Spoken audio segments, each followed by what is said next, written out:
At eto na nga, naki-XP Yusong tayo ngayon. Sylvana yung katapat natin kaya first kill yung kinuha ko. Hindi kasi kayang sabayan ni Yusong si Sylvana sa early game kaya first kill kinuha ko para mag level 2 agad ako. Nagtataka ako bakit wala pa yung Sylvana. Buti na lang nakita ko siya dito sa bush at nabigyan ko pa siya dito. Nakuha natin yung first blood.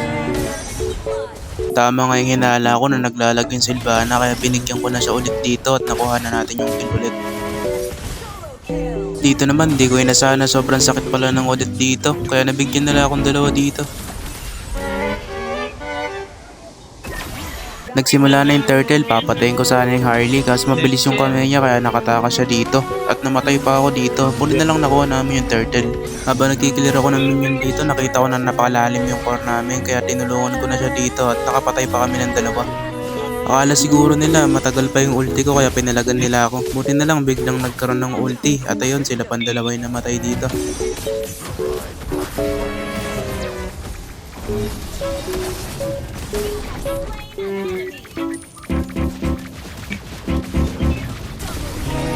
Halos dalawa-dalawa na yung pumapalag sa akin dito. Buti na lang medyo marunong ako sa Yusong kaya micro ko pa sila. At ayun, napa-atras sila dito. Bigla nga sumanib yung Angela dito kaya nabigyan namin yung Carmela. At nakita ko dito yung core nila na kinukuha nila ito. Pero susubukan ko sanang kunin pero di ko na nakuha kasi nag-SS yung audit at namatay ako dito. Yata.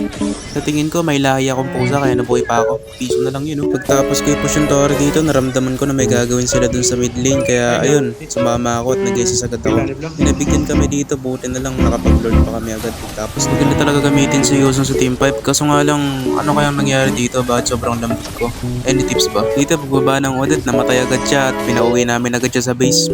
Dito naman ako namin ni Mia yung lord dito kaya ayun secured na.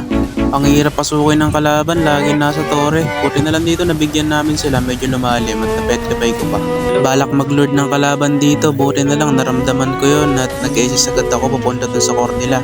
Nakita ko dito low na yung core nila kaya inuna ko na siya. And nung napatay namin siya dito, nakuha namin yung lord. Buti na lang magaling ako mag-isa. Napa-nice one na nga lang dito yung core namin sa ginawa ko. At dahil dun sa napakagandang play na yun, naubos namin sila dito at dito na natapos yung laro.